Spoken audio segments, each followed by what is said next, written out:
નમસ્કાર, પ્રણામ, સ્વાગત છે તમારું એક નવા વિડીયોમાં। મિત્રો, જો તમને આજનો આ વિડીયો પસંદ આવે તો વિડીયોને લાઇક, શેર અને આપણી ચેનલને સબસ્ક્રાઇબ જરૂર કરજો। તો ચાલો શરૂ કરીએ આજની સ્ટોરી। મેં મારી માને આરતીના ગાલ પર થપ્પડ મારતા જોઈ ત્યારે મેં પૂરી તાકાતથી રોકવાનો પ્રયત્ન કર્યો, પણ મારી જીભ જાણે પથ્થરની થઈ ગઈ હતી।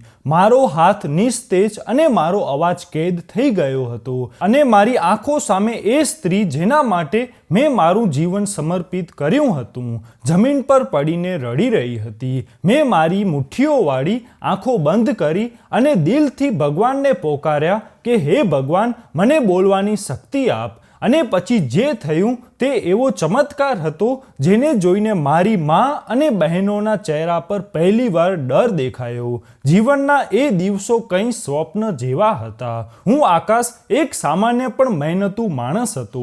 મારા લગ્ન આરતી સાથે થયા હતા, જે એક ધીરજવાન અને નેક દિલની સ્ત્રી હતી। અમારા વચ્ચે પ્રેમનો એવો સંબંધ હતો જેનો પાયો વિશ્વાસ અને બલિદાન પર રચાયેલો હતો।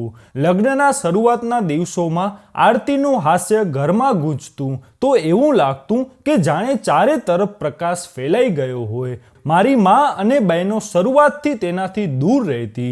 તેમણે આરતીને સ્વીકારી તો લીધી હતી, પણ દિલથી અપનાવવા તૈયાર ન હતી। તેમને લાગતું કે હું લગ્ન પછી બદલાઈ જઈશ, તેમના માટે પહેલાં જેવું નહીં રહું। પણ મેં હંમેશા મારી મા અને બહેનનું ધ્યાન રાખ્યું, તેમની દરેક જરૂરિયાત પૂરી કરી, જેથી તેમણે ક્યારેય એવી ફરિયાદ ના થાય કે આરતી મારા અને તેમની વચ્ચે જે દિવાલ બની રહી છે।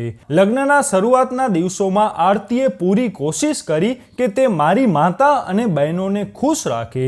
તે તેમના માટે ભોજન બનાવતી, તેમના કામમાં મદદ કરતી, તેમની મનપસંદનું દરેક કામ કરતી, પણ છતાં તે તેના દિલ જીતી ના શકી। માને હંમેશા કોઈને કોઈ ફરિયાદ રહેતી, ક્યારેક શાકમાં મીઠું વધારે હોય તો ક્યારેક ચામાં મીઠી ઓછી હોય। બહેનો પણ મોકો મળતા જ તેને નીચે દેખાડવાની કોશિશ કરતી, પણ હું હંમેશા આરતીને સમજાવતો કે ધીરજ ના છોડ, સમય બધું બદલી નાખશે। મારો પ્રેમ આરતી માટે પહેલા દિવસ જેવો જ હતો। હું તેની નાની મોટી દરેક ખુશીનું ધ્યાન રાખતો, પણ હકીકત એ હતી કે મારો વધારે સમય મા અને બહેનોની જરૂરિયાતો પૂરી કરવામાં જ પસાર થતો હતો। તેમના જીવનમાં કોઈ કમી ન રહે એ જ મારી સૌથી મોટી ચિંતા હતી। હું મારા પગારનો મોટો ભાગ ઘરે ખર્ચી દેતો હતો।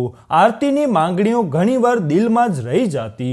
તે ક્યારેય ફરિયાદ ન કરતી, બસ હસીને કહેતી, જ્યારે બધા ખુશ હોય ત્યારે હું પણ ખુશ છું। પણ કદાચ મેં તેના અંદરના દર્દને ક્યારેય અનુભવ્યું જ ન હતું, તે દુઃખ જે તેને મારી માતા અને બહેનોની ઉદાસીનતાથી મળતું હતું, તે પીડા જે તેને અવગણના થવા પર થતી હતી। હું તેની આંખોમાં વાંચી શક્યો નહીં, અને એ જ મારી સૌથી મોટી ભૂલ હતી। મારા જીવનનો સૌથી મોટો હેતુ મારી મા અને બહેનોની ખુશી હતી। પિતા પછી ઘરની તમામ જવાબદારીઓ મેં મારા ખભા પર ઉપાડી લીધી હતી। મોટી બહેનના લગ્નને સમયે મારી પાસે વધારે પૈસા ન હતા, પણ મેં દિવસ રાત મહેનત કરી શક્ય હોય તે રીતે તેમના માટે શ્રેષ્ઠ દહેજની વ્યવસ્થા કરી। મને યાદ છે જ્યારે મેં મારી પહેલી મોટરસાઇકલ ખરીદવાનું સ્વપ્ન જોયું હતું, પણ બહેનના લગ્ન માટે એ રકમનું બલિદાન આપ્યું। હું ખુશ હતો કે બહેનનું જીવન સુધરી ગયું, મારી ઈચ્છાનું કોઈ મહત્વ ન હતું। નાની બહેનો માટે પણ મેં મારું સર્વસ્વ દાવ પર લગાવી દીધું। તેમના ભણતર, સારા કપડાં, દરેક ખુશી પૂરી કરવામાં પોતાને સમર્પિત કરી દીધું। મેં ક્યારેય એવું ન વિચાર્યું કે હું પણ મારા જીવન માટે કંઈક બચાવીને રાખું, કારણ કે મને વિશ્વાસ હતો કે મારું ઘર, મારી બહેનો, મારી મા જ મારી સૌથી મોટી સંપત્તિ છે। પણ હું સમજવામાં અસમર્થ રહ્યો કે મારા અનિસ્વાર્થપણા અને બલિદાન નહીં પણ ફરજ સમજવામાં આવવા લાગ્યું હતું। જ્યારે આરતી જીવનમાં આવી ત્યારે તેણે મારા અંદરના થાકેલા અસ્તિત્વને ઓળખી લીધું। તેણે ઘણીવાર કહ્યું કે આકાશ, તું તારા માટે પણ કંઈક વિચાર, તું તારા માટે પણ જીવ। પણ હું હસીને ટાળી દેતો। જ્યાં સુધી મા બહેનો ખુશ હું પણ ખુશ. શરૂઆતમાં આરતીએ પણ મારી બહેનોને પોતાની બહેનો સમજી, માને પોતાની માં જાણી. તેણે કોશિશ કરી કે બધાના દિલમાં પોતાની જગ્યા બનાવી શકે, પણ તે નહોતી જાણતી કે દિલોમાં તેમના માટે કોઈ જગ્યા જ ન હતી. એક દિવસ નાની બહેન આરતીને કહ્યું કે ભાભી, જા તો યોગ્ય રીતે બનાવતા શીખો. હંમેશા કંઈક ને કંઈક કમી રહી જાય છે. આરતીએ હસીને જવાબ આપ્યો, આગલી વખતે વધારે સારી બનાવીશ. પણ મેં પહેલીવાર આરતીની આંખોમાં એક વિચિત્ર ઉદાસી જોઈ. આ બધી નાની નાની વાતો હતી જેને હું અવગણતો હતો. પણ આરતી માટે આ એવા ઘા હતા જે દેખાતા ન હતા, પણ અંદરને અંદર આત્મામાં ઉતરી જતા હતા. કદાચ હું એ જ સમજી શક્યો ન હતો કે પ્રેમ માત્ર બલિદાનોથી નહીં, પણ કોઈની લાગણીઓને સમજવાથી પણ વધે છે. જીવન એક સીધી લીટી જેવું લાગતું હતું, એક એવો રસ્તો જેના પર હું આંખો બંધ કરીને ચાલતો જ રહ્યો, એ વિચાર્યા વિના કે ક્યાંક આ લીટી અચાનક પૂરી ન થઈ જાય. હું મારી માં અને બહેનો માટે દિવસ રાત મહેનત કરી રહ્યો હતો. આરતી પણ મારા જીવનનો એક સુંદર ભાગ બની ગઈ હતી. પણ મેં ક્યારે એવું નહોતું વિચાર્યું કે ભાગ્ય એક ક્ષણમાં બધું બદલી શકે છે. તે દિવસે હું હંમેશાની જેમ દુકાને ગયો હતો. દુકાન મારી રોજી રોટીનું એકમાત્ર સાધન હતું, જેનાથી હું મારી માં, બહેનો અને હવે આરતીની તમામ જરૂરિયાતો પૂરી કરતો હતો. ગામ દરમિયાન એક વિચિત્ર ચક્કર આવ્યો. જાણે ધરતી ધ્રુજી રહી હોય. મેં માથું પકડ્યું પણ નજર ધૂંધળી થઈ ગઈ. એવું લાગ્યું જાણે કોઈ મારું શરીર દબાવી રહ્યું હોય. શ્વાસ રૂંધાવા લાગ્યા અને પછી અંધારું છવાઈ ગયું. જ્યારે આંખ ખુલી ત્યારે હું હોસ્પિટલમાં હતો. આરતી મારી પાસે બેઠી હતી. આંખોમાં ડર અને ચહેરા પર લાચારીના પડછાયા સ્પષ્ટ દેખાતા હતા. માં અને બહેનો પણ ત્યાં જ ઊભા હતા, પણ તેમના ચહેરા પર ચિંતા ઓછી અને આશ્ચર્ય વધારે હતું. જાણે તેમને વિશ્વાસ જ ન આવતા હોય કે હું બીમાર પડી શકું છું. ડોક્ટરે જણાવ્યું આ લકવાનો હુમલો હતો અને જો સાવચેતી ન રાખવામાં આવે તો પરિસ્થિતિ વધુ ખરાબ થઈ શકે છે. આકાશને આરામ અને સંપૂર્ણ દેખભાળની જરૂર છે. લકવું, આ શબ્દો મારા અસ્તિત્વમાં વીજળીની જેમ ત્રાટક્યો. હું જે હંમેશા બધાનો સહારો રહ્યો, હવે પોતે કોઈના સહારાનો મોહતાજ થઈ જઈશ. મેં બોલવાની કોશિશ કરી, પણ મારી જીભ લથડાવા લાગી. મેં મારો હાથ ઉપાડવાનો પ્રયત્ન કર્યો, પણ જાણે મારા હુકમનો પાલન કરતો જ ન હોય. માં અને બહેનો એકબીજા સામે વિચિત્ર નજરે જોયા પછી ચહેરા પર જબરદસ્તીની ચિંતા લાગી દીધી. આરતીએ મારો હાથ પકડ્યો. તેની આંખોમાં આંસુ હતા, પણ તેના સ્પર્શમાં એક મજબૂતાઈ હતી, જાણે તે કંઈ હોય કે હું તેને પડવા નહીં દઉં. આકાશને પણ ખબર ન હતી કે જે લોકો મારા સૌથી નજીક હતા એ પડવાની રાહ જોઈ રહ્યા હતા. હું હોસ્પિટલમાંથી ઘરે તો આવી ગયો હતો, પણ પહેલા જેવું કંઈ જ રહ્યું ન હતું. મારું શરીર નબળું પડી ગયું હતું. એક હાથ લગભગ નિર્જીવ થઈ ગયો હતો. સૌથી પીડાદાયક હકીકત તો એ હતી કે મારી જીભે મારો સ્વાદ છોડી દીધો હતો.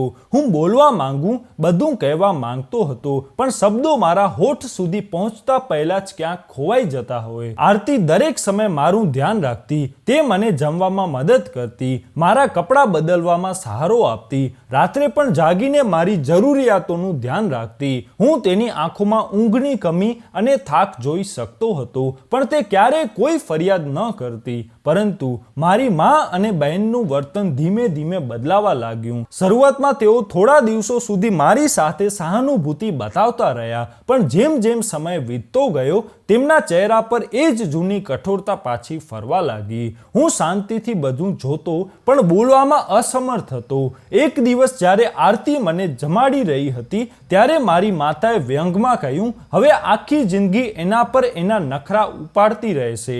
આપણી તો વહુ નર્સ બની ગઈ છે. મારી બહેન હસી અને બોલી, મમ્મી, હવે આપણી સેવા કરવાને લાયક તો રહ્યો નથી, તો ઓછામાં ઓછો એની પત્ની જ કંઈક કરે. મારું મન થયું કે ચીસો પાડીને કહું કે આ એ જ પત્ની છે જેને મેં હંમેશા તમે લોકો પાછળ રાખી છે, જેના હકમાં મેં તમારા લોકો માટે કમી કરી. આજે જ્યારે હું નબળો છું ત્યારે તમે એની જ મસ્કરી કરી રહ્યા છો, પણ હું કંઈ કહી શક્યો નહીં. આરતીએ શાંતિથી મારી થાળી આગળ કરી કહ્યું, જો તમને લોકોને આ બધું સારું ન લાગતું હોય તો હું આકાશની સેવા માટે આ ઘરમાં કંઈ પણ નહીં કરી શકું. મારી માની આંખોમાં રોશની આવી ગઈ, જાણે તેઓ આ જ ક્ષણની રાહ જોઈ રહ્યા હતા. તેમણે તરત જ કહ્યું, કોઈ જબરદસ્તી નથી. જો તને આ બધું પસંદ ન હોય તો તું જઈ શકે છે.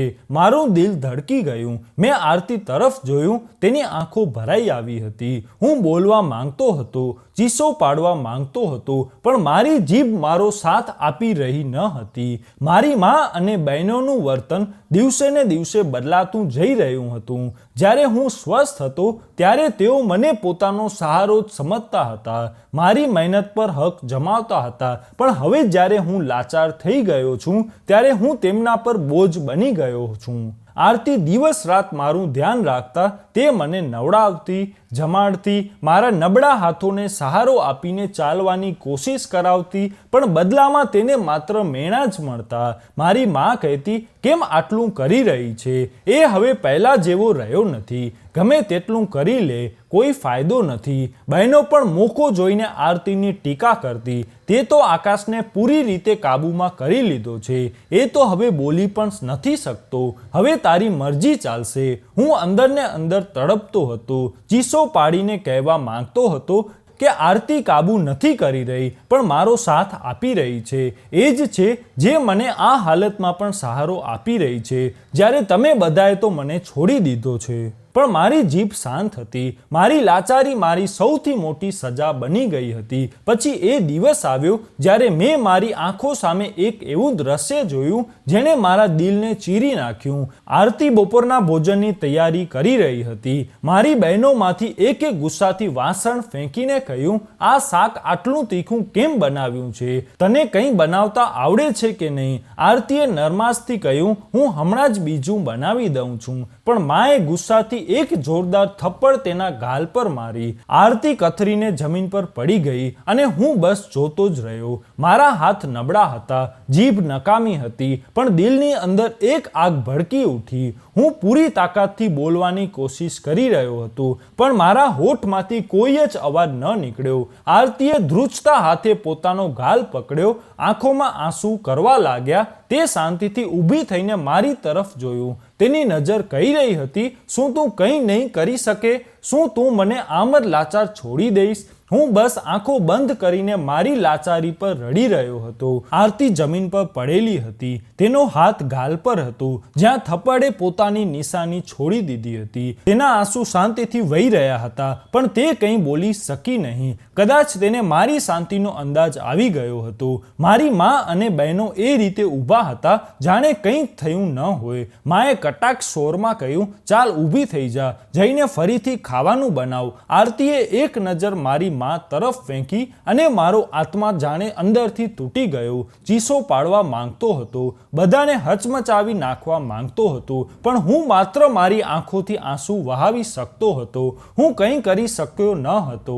મારો હાથ નિસક્રિય હતો. મારી જીભ કેદ હતી. મેં મારી પત્નીને જુલુમ કરનારાઓની દયા પર છોડી દીધી હતી. આરતીએ પોતાના આંસુ લૂછ્યા અને ચૂપચાપ રસોડા તરફ ચાલી ગઈ. તે ક્ષણે મારાથી દૂર જઈ રહી હતી. શરીરથી નહીં, પણ દિલથી હું જાણતો હતો કે તે દરેક વીતતો દિવસ તેના ધ્યાનની કસોટી કરી રહ્યો હતો અને હું તેને રોકવા માટે કંઈ પણ કરી શકતો ન હતો. જ્યારે આરતી ચાલી ગઈ ત્યારે માએ મારી તરફ જોયું અને માથું હલાવીને કહ્યું કે આકાશ, જો સ્ત્રીઓને માથે ચડાવવામાં આવે તો તે પુરુષના માથે ચડી જાય છે. અને આરતીને જગ્યા આપી, પણ હવે તે અમારા પર હુકુમ ચલાવવા લાગી છે. મારી બહેન ખડખડાટ હસતા કહ્યું, હવે ભાઈ તો કંઈ પણ નહીં કહી શકતો હોય. આરતી તો મજામાં છે. મારી મુઠ્ઠીઓ સખત રીતે બંધ થઈ ગઈ હતી, પણ એ મુઠ્ઠી છે કોઈ સમય તેમની ખુશીઓ માટે ખુલ્લી રહેતી હતી, આજે નિર્જીવ થઈ ચૂકી હતી. કાશ હું બોલી શકતો, કાશ મારા પોતાના લોકોને જણાવી શકતો કે તેઓ કેટલા બદલાઈ ચૂક્યા છે. રાત્રે આરતી મારી પાસે બેઠી રહી, પણ તેણે એક શબ્દ પણ ન કહ્યો. પહેલા તે ઘણીવાર મારા હાથ પકડીને દિલાસો આપતી હતી, પણ આજે તે મારાથી પણ દૂર થઈ ચૂકી હતી. મેં લાચારીથી આંખો બંધ કરી લીધી, પણ દિલમાં એક સવાલ ગૂંજી રહ્યો હતો, જો હું હંમેશા માટે આવો જ રહ્યો તો શું આરતી પણ મને છોડી દેશે? આગામી થોડા દિવસો શાંતિથી પસાર થયા. આરતી અને મા બહેનોના વર્તન વિરુદ્ધ કંઈ ન કહ્યું, ના તો હું કંઈ કહી શકતો હતો. ત્યારે મારી સાથે ઓછી વાત કરતી હતી. કદાચ તેને મારી શાંતિથી બધું સહન કરવું અટકવા લાગ્યું હતું. મહોલ્લાની સ્ત્રીઓ આવતી, મારી મા સાથે સહાનુભૂતિ વ્યક્ત કરતી. દીકરો બીમાર થઈ ગયો, આખો બોજ તમારા પર આવી ગયો. અને મા અફસોસ ભર્યા સ્વરમાં કહેતી, હા બહેન, દીકરો કમાવાને લાયક રહ્યો નથી. વહુએ પણ જીદ પકડી લીધી છે. કહે છે હું બધું સંભાળી શકતી નથી. આરતી જે રાત દિવસ મારી દેખભાળમાં લાગેલી રહેતી, તેના પર આરોપ લગાવવામાં આવી રહ્યો હતો કે તે ઘરનો બોજ સંભાળવા નથી માંગતી. એક દિવસ માની એક સહેલી આવી. તેણે ધીમા અવાજમાં તો કહ્યું, બહેન, આકાશને શું થશે? હવે આ બિચારો આમ જ રહેશે? તમારે કોઈ બીજો રસ્તો વિચારવો જોઈએ. માએ નિસાસો નાખ્યો અને ધીમેથી બોલ્યા, બસ પ્રાર્થના છે કે ભગવાન આકાશનું જીવન સરળ કરી દે, કોઈ એવો રસ્તો કાઢે જે બધા માટે સારો હોય. રાત્રે આરતી મારી પાસે બેઠી હતી. તેની આંખોમાં થાક હતો. જાણતો હતો કે આ માત્ર શારીરિક થાક નથી, પણ દિલનો થાક છે. આકાશ, તેણે મારા ચહેરા તરફ જોયા વિના કહ્યું, અહીં મારું દમ ઘૂંટાય છે. મારા દિલમાં ધ્રાસકો પડ્યો. મેં તેને રોકવા માટે હાથ ઉપાડવાની કોશિશ કરી, પણ નિર્જીવ હાથે કોઈ હલનચલન ન કરે. હું જાઉં છું, તમે કંઈ કહી શકતા નથી. આરતીનો અવાજ ભારે થઈ ગયો, પણ તમે કંઈ કહેવા પણ નથી માંગતા. તમને લાગે છે કે જે કંઈ થઈ રહ્યું છે તે યોગ્ય છે. શું કરું? હું શું જણાવું કે હું અંદરથી તૂટી ચૂક્યો છું, પણ મારું શરીર અને જીભ મારી કેદમાં નથી. આરતીએ મારી આંખોમાં જોયું, જાણે છેલ્લી આશા શોધી રહી હોય. પણ જ્યારે મેં કંઈક ન કહ્યું તો તે ધીમેથી ઊભી થઈ અને શાંતિથી રૂમની બહાર ચાલી ગઈ. દરવાજા પાછળ મા અને બહેનોની ધીમી વાતો સંભળાઈ રહી હતી. વધારે દિવસ નહીં રહે, બસ હવે સમય નજીક છે. મારું દિલ ડૂબવા લાગ્યું. તેઓ શું વિચારી રહ્યા હતા? તેઓ આરતીની સાથે શું કરવાના હતા? આગામી થોડા દિવસોમાં આરતી સાથે થતો અત્યાચાર ખુલ્લેઆમ સામે આવ્યો. પહેલા તે ટોણા સહન કરતી હતી, પણ હવે મા અને બહેનો ખુલ્લેઆમ તેની સાથે ખરાબ વર્તન કરવા લાગ્યા. સવારે આરતીએ નાસ્તો બનાવ્યો, પણ જ્યારે તેણે ચાનો કપ સામે મૂક્યો, માએ ઘૂંટ પીતા જ ગુસ્સાથી કપ ટેબલ પર પછાડ્યો. આ ચા છે કે પાણી? દરેક કામમાં બેદરકારી. માં ધીરજ, મારી બહેન ચીડાઈને કહ્યું, મમ્મી, જ્યારે દિલ જ નહીં લાગે તો હાથોથી બરકત પણ ચાલી જાય છે. આરતીએ નરમાશથી કહ્યું, મમ્મી, જો ચા સારી નથી બની તો હું બીજી બનાવી દઉં. હવે જીભ પણ તું ચલાવવા લાગી છે. માએ ગુસ્સામાં આવી રીતે ધમકાવ્યું. હું બધું જોઈ રહ્યો હતો, પણ મારી જીભ બંધ હતી. તે દિવસે બપોરે મારી બહેન આરતીને રૂમમાં બોલાવી. હું બહાર બેઠો હતો, પણ રૂમમાંથી આવતો અવાજ મને સ્પષ્ટ સંભળાઈ રહ્યો હતો. અને તમને ખબર છે કે તું વધારે દિવસ અહીં નહીં રહે, તો સારું છે કે તું જાતે ચાલી જા. આરતીનો ધ્રુજતો અવાજ આવ્યો. હું આકાશને આ હાલતમાં છોડીને ક્યાંય નહીં જાઉં. એ હવે રહ્યો જ શું છે? એક નિર્જીવ અસ્તિત્વ છે, નકામું શરીર છે, ન બોલી શકે છે. તને શું લાગે છે તું એની સાથે જીવન પસાર કરી શકીશ? આરતીનો શ્વાસ તેજ થઈ ગયો. આકાશ મારો પતિ છે અને જ્યાં સુધી તે જીવિત છે હું તેની સાથે રહીશ. મને લાગ્યું જાણે મારી બહેનોની ધીરજનો પ્યાલો છલકાઈ ગયો હતો.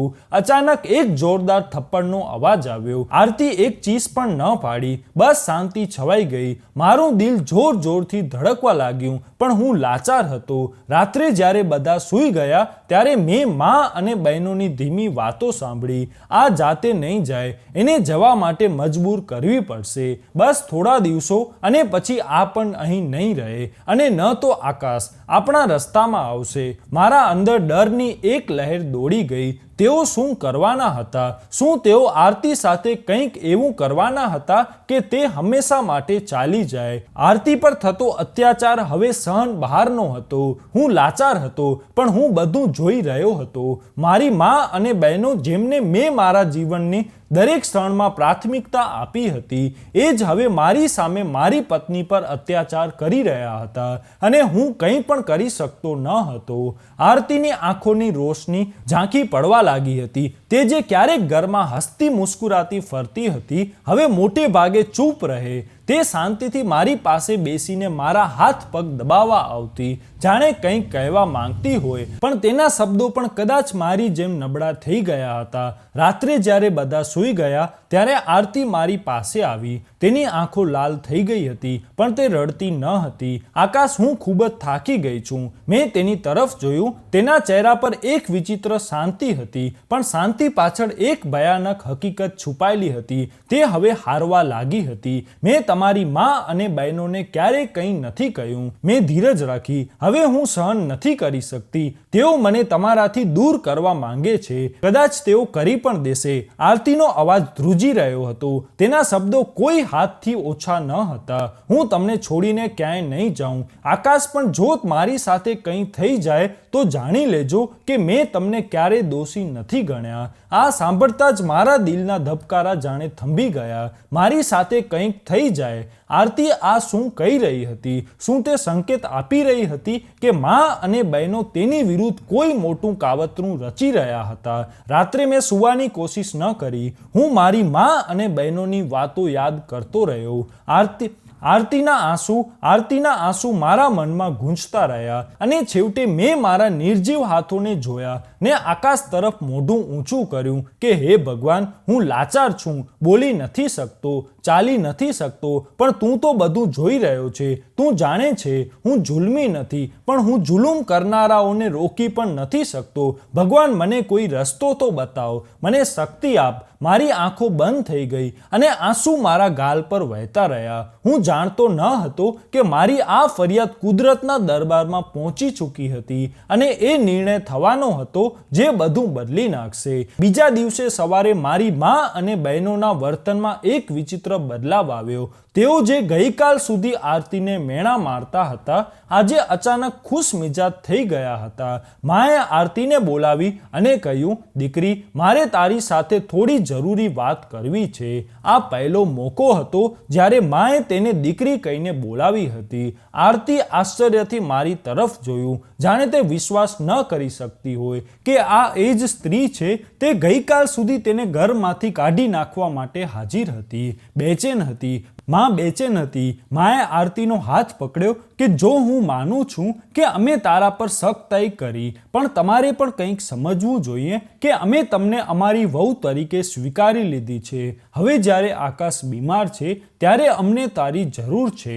મારી બહેનોએ પણ હામાં હા મિલાવી. હા ભાભી, અમે ખોટું કર્યું, પણ હવે અમે ઈચ્છીએ છીએ કે બધું ઠીક થઈ જાય. આ બધું સાંભળીને આરતીનો ચહેરો એક ક્ષણ માટે નરમ પડ્યો, પણ હું જાણતો હતો કે આ બધું જૂઠું હતું. હા, એ જ સ્ત્રીઓ હતી તે ગઈકાલ સુધી તેના અસ્તિત્વથી કંટાળી ગઈ હતી, અને આજે અચાનક નરમાઈ. આજે માએ આરતીને રસોડામાં બોલાવી. હું બહાર બેઠો હતો, પણ મારી શક્તિ તેજ થઈ ગઈ હતી. જાણે મારું દિલ પહેલાની જેમ જ કતરાની ahટ અનુભવી ચૂક્યું હતું. માનો અવાજ આવ્યો, દીકરી, આજે મેં તારું મનપસંદ ભોજન બનાવ્યું છે. તું આટલા દિવસોથી કામ કરી રહી છે, તો મેં વિચાર્યું તારા માટે કંઈક સારું બનાવવું. મને મારી માની નરમાઈ પર વિશ્વાસ નહોતો આવી રહ્યો. આરતીએ જેવી ખાવાની થાળી ઉપાડી, મારી નાની બહેને જલ્દીથી કહ્યું, ભાભી, આ ખાઈને જુઓ, મમ્મીએ તમારા માટે ખાસ બનાવ્યું છે.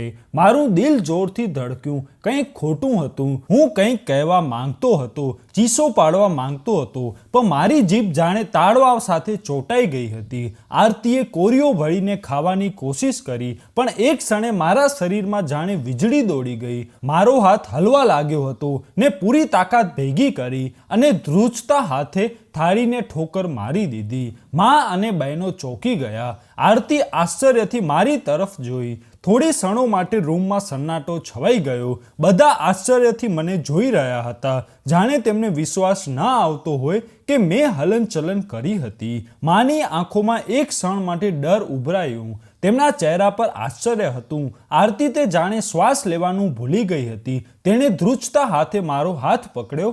ધીમા અવાજે બોલી, આકાશ, તમે હાથ હલાવ્યો. મેં પૂરી કોશિશ કરી કે કંઈક બોલી શકું, પણ જીભ હજુ કાબૂમાં ન હતી. પણ હા, મારો હાથ મેં હમણાં જ મારી આંખોથી જોયું હતું. મારો હાથ હલ્યો હતો. માએ જલ્દીથી પોતાની ગભરાટ છુપાવીને ગુસ્સાથી કહ્યું, આ તે શું કર્યું? આકાશ, અમે આરતી માટે ખાવાનું બનાવતા હતા અને તે બધું પાડી દીધું. પણ આ વખતે તેમના શબ્દોમાં પહેલા જેવો વિશ્વાસ ન હતો. તેઓ જાણતા હતા કે મેં બેધ્યાન પડે એવું નથી કર્યું. નાની બહેને ચીડાઈને કહ્યું, મમ્મી, આ તો આમ પણ અપંગ છે. આમ જ હાથ પગ મારતો રહેશે તો આપણે જ સંભાળવું પડશે. આરતીએ ચોંકીને તેની તરફ જોયું. તેની આંખોમાં ગુસ્સો હતો. જો આકાશ લાચાર હોવા છતાં પણ આ કરી શકે છે તો વિચારો, જ્યારે સંપૂર્ણ ઠીક થઈ જશે ત્યારે શું કરશે? આ સાંભળીને માં અને આકાશના ચહેરાનો રંગ ઉડી ગયો. એ રાત્રે આરતી મારી પાસે બેઠી. પહેલી વખત તેના ચહેરા પર આશાનું કિરણ દેખાયું. હું જોઉં છું કે તમારા હાથમાં જીવ પાછો આવી રહ્યો છે. તમે ઠીક થઈ શકો છો. મેં પૂરી તાકાતથી મારા હાથને હલાવવાની કોશિશ કરી અને થઈ ગયું. મારી આંગળીઓ ખરેખર હલી રહી હતી. આરતીની આંખોમાં આંસુ આવી ગયા. પણ આ એ આંસુ હતા જે ખુશીના હતા, જે આશાના હતા. ભગવાને મારી ફરિયાદ સાંભળી લીધી. હું દિલમાં ચીસો પાડ્યો. હવે હું જાણતો હતો કે સંપૂર્ણ લાચાર હતો.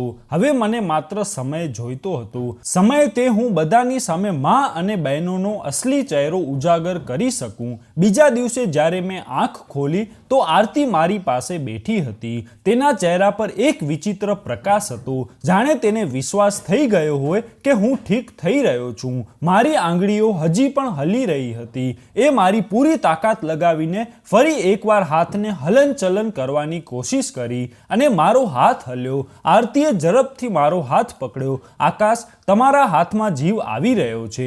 તેની આંખોમાં આંસુ આવી ગયા. પણ આ વખતે લાચારીના નહીં, આશાના હતા. માં અને બહેનો દરવાજા પર ઊભા રહીને બધું જોઈ રહ્યા હતા. તેઓ પહેલેથી જ મારા હાથની હલનચલનથી ગભરાઈ ગયા હતા. અને હવે જ્યારે આરતીએ આ જાહેરાત કરી ત્યારે તેમના ચહેરા પર એક વિચિત્ર ડર ફેલાઈ ગયો. આ ઠીક થઈ રહ્યો છે. મોટી બહેને ધીમેથી કહ્યું, આ ન થઈ શકે. બપોરે માં મારી પાસે આવી અને નરમાશથી બોલી કે દીકરા, અમને તારા શ્વાસની ચિંતા છે. અમે ઈચ્છીએ છીએ કે તું જલ્દી ઠીક થઈ જા. એટલે વિચાર્યું છે કે તને કોઈ સારા હકીમ પાસે લઈ જઈએ. હું બધું સમજી ચૂક્યો હતો. આ સ્ત્રી હતી જે ગઈકાલ સુધી મને બહુ સમજી રહી હતી અને આજે અચાનક મારા માટે ચિંતિત થઈ ગઈ. આ બધું કેમ? આરતીએ તરત જ કહ્યું, મમ્મી, અમને કોઈ હકીમની જરૂર નથી. ડૉક્ટરે કહ્યું છે કે આકાશ ધીમે ધીમે ઠીક થઈ રહ્યા છે. માના ચહેરા પર નારાજગી ફેલાઈ ગઈ, પણ તે શાંત રહી. મને ખબર હતી કે તે હવે કોઈ નવી રમત રમવાની હતી. રાત્રે મેં આરતીનો હાથ પકડ્યો. તે આશ્ચર્ય પામીને મારી તરફ જોવા લાગી. મેં મારી પૂરી તાકાત ભેગી કરી અને હોઠને હલાવ્યા. આરતીની આંખો આશ્ચર્યથી પહોળી થઈ ગઈ. આકાશ, તમે બોલવાની કોશિશ કરી રહ્યા છો. ને ફરીથી હોઠ હલાવ્યા અને એક ધ્રુજતો અવાજ નીકળ્યો. આરતીની આંખોમાં આંસુ આવી ગયા. તે ખુશ અને આશ્ચર્યથી ધ્રુજી રહી હતી. પણ તે કંઈ પણ કહે તે પહેલાં મેં પૂરી તાકાત લગાવીને એક બીજો શબ્દ બોલ્યો. બસ મારા આ એક શબ્દ આખા ઘરને હચમચાવી નાખ્યો હતો. મારો એક શબ્દ બસ સાદો તો હતો, પણ તેનો પડઘો આખા ઘરમાં ફેલાઈ ગયો હતો. આરતીએ મારા ચહેરા તરફ જોયું. તેની આંખમાં વિશ્વાસ અને ખુશીનો સ્વનીય હતો. પણ દરવાજા પર ઊભેલી મારી માં અને બહેનોના ચહેરાનો રંગ સફેદ પડી ગયો હતો. તેઓ જે સમજી રહ્યા હતા કે હું હંમેશા માટે લાચાર થઈ ગયો છું. તેમના પગ નીચેથી જમીન સરકી ગઈ. ડરના મિશ્રણ ભાવ સાથે કહ્યું, આ કેવી રીતે શક્ય છે?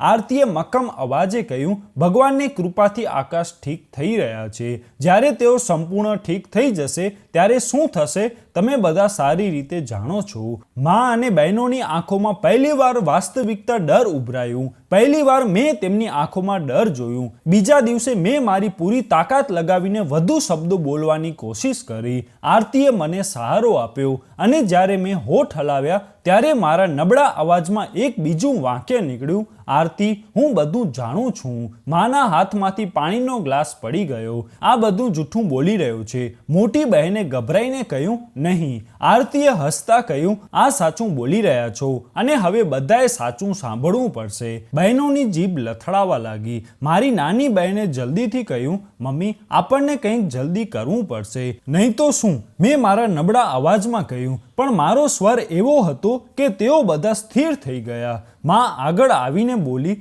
દીકરા, અમે તો તારું ભલું ઈચ્છતા હતા. અમે તો આરતીની ખાલી પરીક્ષા લઈ રહ્યા હતા. પરીક્ષા? આરતી કડવું હસી પડી. આ પરીક્ષા હતી કે અત્યાચારમાં જવાબ આપી શકી નહીં. બહેનોની જીભ લથડાવા લાગી. મેં મારા નબળા હાથોને મજબૂત કરવાની કોશિશ કરી અને પહેલીવાર મારી ગરદન સીધી કરી. હવે અત્યાચારોનો હિસાબ થશે, મેં સ્પષ્ટ શબ્દોમાં કહ્યું. માં અને બહેનો એકબીજા સામે જોવા લાગ્યા. તેમના ચહેરા પર હવાઈઓ ઉડી રહી હતી. તેમને અંદાજ આવી ગયો કે હું હવે પહેલા જેવો લાચાર રહ્યો નથી. મારો અવાજ જે ગઈકાલ સુધી કેદમાં હતો હવે સાકરો તોડી રહ્યો હતો. માં અને બહેનોના ચહેરા પર ડર જોઈને મને વિશ્વાસ થઈ ગયો હતો કે તેઓ હવે પરિણામથી ડરવા લાગ્યા છે. આરતીએ મારી તરફ જોયું. તેની આંખોમાં આશા ચમકી રહી હતી. તે મારી પૂરી તાકાત ભેગી કરીને એક બીજું વાક્ય બોલ્યું, મેં બધું સાંભળ્યું, બધું જોયું છે. માં ગભરાઈને બોલી, આકાશ દીકરા, તને ગેરસમજ થઈ છે.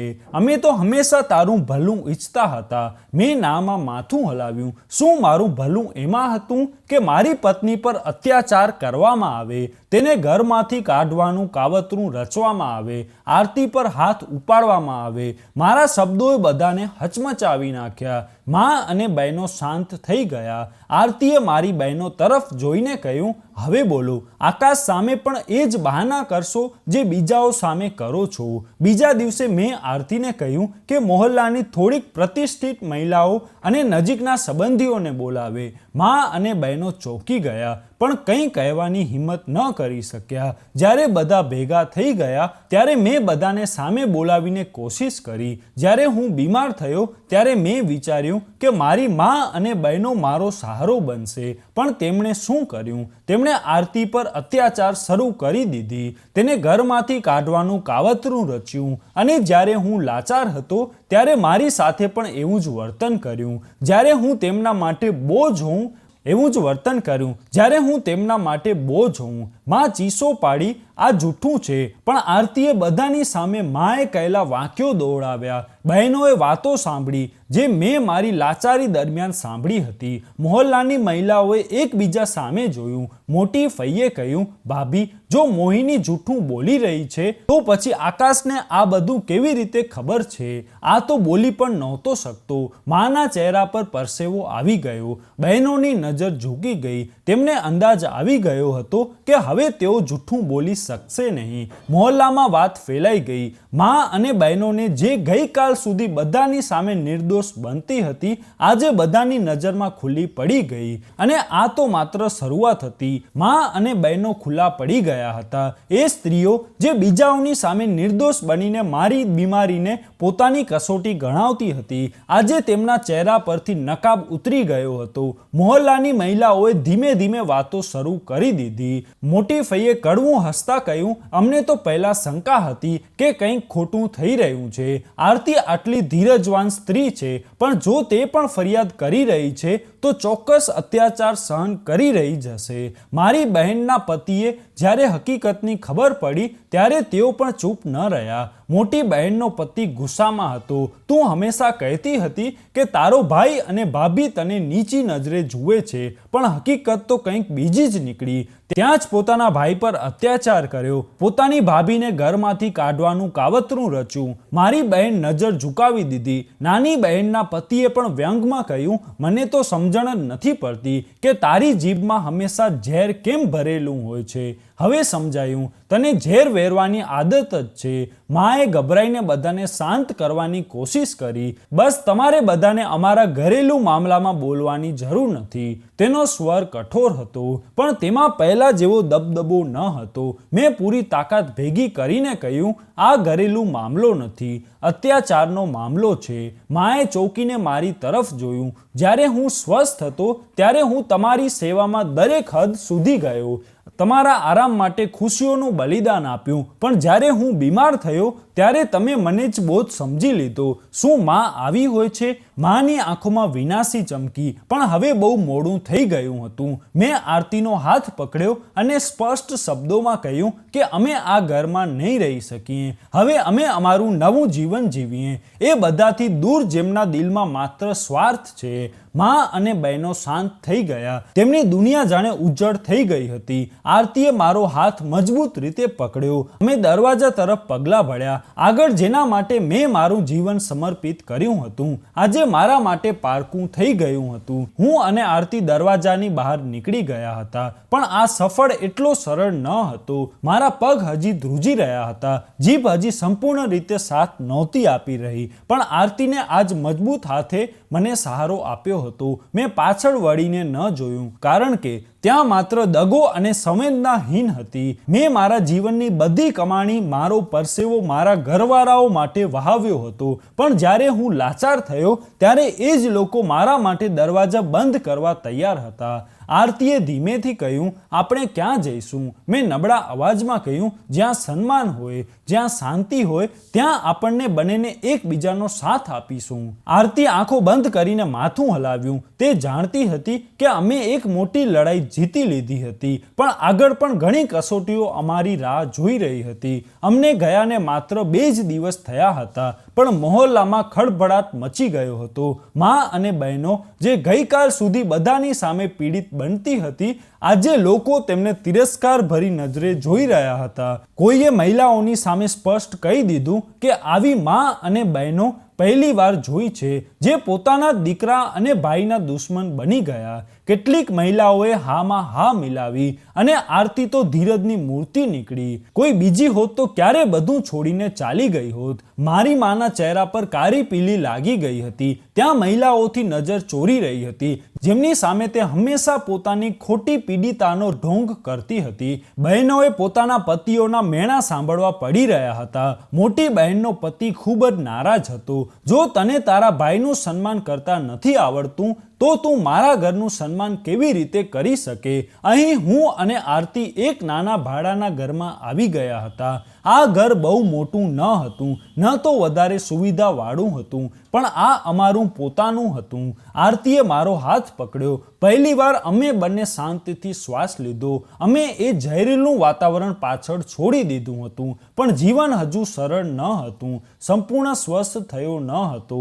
આરતીના ખંભા પર હવે મારા સહિત ઘરની બધી જવાબદારીઓ પણ આવી પડી હતી. ભાડાના નાના ઘરમાં માત્ર એક બલ્બનો પ્રકાશ હતો, એક જૂનો પંખો ચાલી રહ્યો હતો અને રૂમના એક ખૂણામાં ચટાઈ પર આરતીએ ખાવાના વાસણો મૂક્યા હતા. આ કોઈ શાહી જીવનનું ચિત્ર ન હતું, પણ અહીં પ્રેમ અને શાંતિ હતી. આરતીએ મને કહ્યું, આકાશ, આપણે કોઈ કામ શોધવું પડશે, વધારે નહીં, બસ એટલું કે ઘરનો ખર્ચ ચાલી શકે. મેં નબળા અવાજમાં કહ્યું, પણ હું કંઈ કરવાની કોશિશ કરીશ. આરતી હસીને બોલી, તમારું સાજું થવું મારા માટે સૌથી મોટી આશા છે. બસ તમે હાર ન માનતા. મેં તેનો હાથ પકડ્યો. હું હાર નહીં માનું. બીજા દિવસે અચાનક દરવાજે ટકોરા પડ્યા. આરતીએ ચોંકીને મારી તરફ જોયું, પછી ધીમેથી દરવાજો ખોલ્યો. સામે મારી માં ઊભી હતી. તે પહેલા જેવી ઘમંડી નહોતી લાગી રહી, પણ તેના ચહેરા પર પસ્તાવો અને શરમ હતી. દીકરા, તમે અમને છોડી દીધા. શું માને આમ એકલી છોડીને જવાય?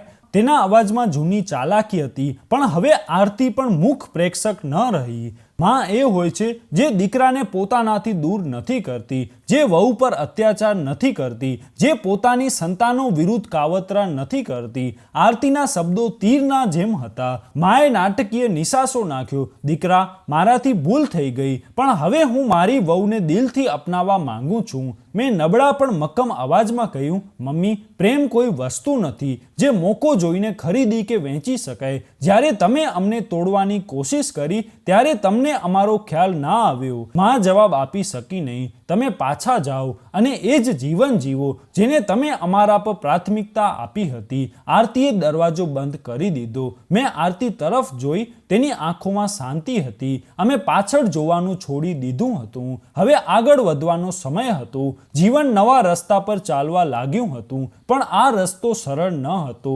હું હજુ સંપૂર્ણ સ્વસ્થ થયો ન હતો. બોલવામાં તકલીફ પડતી, ચાલવામાં લથડિયા ખાતો, પણ મેં નિર્ણય કરી લીધો હતો કે હવે હું લાચારીનું જીવન નહીં જીવું. આરતીએ દિવસ રાત મારો ઉત્સાહ વધાર્યો. મારા ઈલાજની સાથે તે મને લખવાની પ્રેક્ટિસ કરાવતી. આકાશ, જ્યારે જીભ નબળી હોય ત્યારે કલમને તાકાત આપો.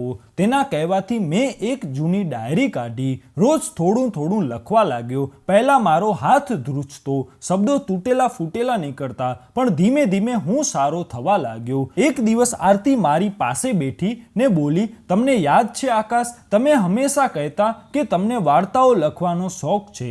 મેં માથું હલાવ્યું કે હવે સમય છે. આકાશ, તમારે શબ્દો જ તમારી તાકાત છે. આ વાક્ય મારા દિલમાં ઉતરી ગયું. મેં વાર્તા લખવાનું શરૂ કર્યું. શરૂઆતમાં મને વિશ્વાસ નહોતો આવતો કે હું સફળ થઈ શકીશ, પણ આરતીના કહેવાથી મેં એક વાર્તા એક સમાચાર પત્રમાં મોકલી દીધી. થોડા દિવસ પછી દરવાજે ટપાલી આવ્યો. આરતીએ પત્ર લીધો અને જ્યારે ખોલીને વાંચ્યો ત્યારે તેની આંખોમાં ખુશીની ચમક ઉઠી. આકાશ, તમારી વાર્તા સમાચાર પત્રમાં છપાઈ ગઈ છે. મેં આશ્ચર્યથી તેના હાથમાં સમાચાર પત્ર જોયું જેમાં મારું નામ લખેલું હતું. અને આ જુઓ આકાશ, એ તમારી તરફ એક કવર પણ મોકલ્યું છે અને તેમાં એક સામાન્ય રકમ પણ હતી મારા માટે. એ દુનિયાની સૌથી મોટી કિંમતી કમાણી હતી. આ મારી મહેનતનો પહેલો બદલો હતો. બીજી તરફ મારી મા અને બહેનોનું જીવન બદલાઈ ગયું હતું, પણ એ રીતે નહીં જે તેઓ ઈચ્છતી હતી. માને મોહલ્લાવાળાઓએ પહેલા જેવું માન આપવાનું છોડી દીધું હતું. બહેનોના પતિઓએ તેમને ખૂબ મેણા માણ્યા હતા. મોટી બહેન એક દિવસ ફોઈ પાસે ફરિયાદ કરવા લાગી, ભાઈ ચાલ્યો ગયો, હવે અમે કોને સહારો રહીશું? ફઈઓએ વ્યંગભર્યું હસતા કહ્યું, જેનો સહારો તમે છીન્યો એ જ તમારો સહારો હતા. આ વાક્ય મારી બહેનોના દિલ પર ભારની જેમ લાગ્યું. મેં આરતી તરફ જોયું અને પહેલીવાર મને લાગ્યું કે હું ખરેખર જીવતો છું. મારા જીવનની સૌથી મોટી યાત્રા પૂરી થવાની હતી. હું ધીમે ધીમે સંપૂર્ણ સ્વસ્થ થઈ રહ્યો હતો. ત્યાં પહેલા હું મારા પગ પર ઊભો રહેવા માટે અસમર્થ હતો. હવે હું કોઈના સહારા વિના ચાલી શકતો હતો.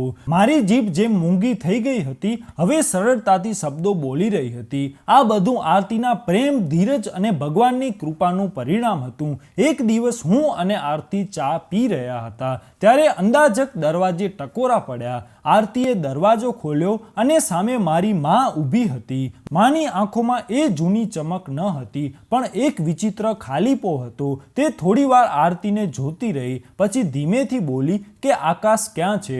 હું એને મારી તરફ જોયું અને હું ઉઠીને દરવાજા સુધી ગયો. માએ જ્યારે મને કોઈના સહારા વિના ચાલતો જોયો ત્યારે તેની આંખો આશ્ચર્યથી પૂરી થઈ ગઈ. તું તો ઠીક થઈ ગયો, મજબૂત સ્વરમાં કહ્યું. હા મમ્મી, હું ઠીક થઈ ગયો. આ બધું આરતીના કારણે શક્ય બન્યું. એ સ્ત્રીને કારણે જેને તમે મારા માટે બોજ સમજતા હતા. માની નજર ઝૂકી ગઈ. તે થાકેલા સ્વરમાં બોલી, દીકરા, મને માફ કરી દે. હું તને પાછી લેવા આવી છું. મેં મારી ભૂલ જોઈ લીધી છે. મેં ઊંડો શ્વાસ લીધો, પછી કઠોર સ્વરમાં કહ્યું, મમ્મી, માફી એ માંગે છે જે ખરેખર બદલવા માંગે છે. પણ તમે આજે પણ જરૂરિયાતના આધારે આવ્યા છો.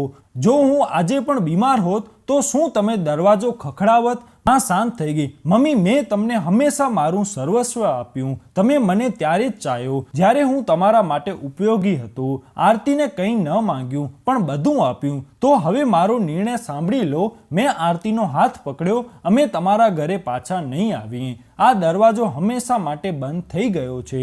માની આંખોમાં આંસુ આવી ગયા, પણ તે જાણતી હતી કે હવે બહુ મોડું થઈ ગયું છે. તે શાંતિથી પાછી ફરીને જતા જતા છેલ્લી વાર મારી બહેનોના પરિણામે યાદ કરી ગઈ. જે ઘરમાં અમે આકાશ વિના ઈચ્છતા હતા એ ઘર હવે અમને પણ નથી ઈચ્છતું. જિંદગી અમને ફરીથી જીવવાનું શીખવાનો મોકો આપ્યો હતો અને અમે એ મોકાને પકડી લીધો હતો. આરતીની મહેનત અને મારી હિંમતે અમને એ મુકામ પર પહોંચાડી દીધા હતા જ્યાં અમને બીજા કોઈની જરૂર ન હતી. હું હવે નિયમિત લેખક બની ગયો હતો અને મારા લખાણો પ્રકાશિત થવા લાગ્યા. એક દિવસ આરતીએ હસતા હસતા મને કહ્યું કે આકાશ, તમને ખબર છે, મેં આજે સવારે પોતાની જાતને અરીસામાં જોઈ અને વિચાર્યું, હું હવે આરતી નથી જેને તમારી મા અને બહેનો તોડવા માંગતી હતી. મેં તેની આંખોમાં જઈને કહ્યું, અને હું પણ એ આકાશ નથી જે તેમની કેદમાં હતો. હવે આપણે આઝાદ છીએ. આરતી હસી પડી અને મેં આકાશ તરફ જોયું, જાણે ભગવાનનો આભાર માની રહ્યો હતો. અત્યાચારનો બદલો હંમેશા બદલો લેવાનો હોતો નથી. ક્યારેક શ્રેષ્ઠ બદલો પોતાના જીવનને સફળ બનાવવાનું પણ હોય છે. તો મિત્રો, આજનો આ વિડીયો તમને કેવો લાગ્યો કોમેન્ટમાં જરૂર જણાવજો. અને જો વિડીયો પસંદ આવ્યો હોય તો વિડીયોને લાઇક, શેર અને આપણી ચેનલને સબસ્ક્રાઇબ જરૂર કરજો. જય શ્રી કૃષ્ણ.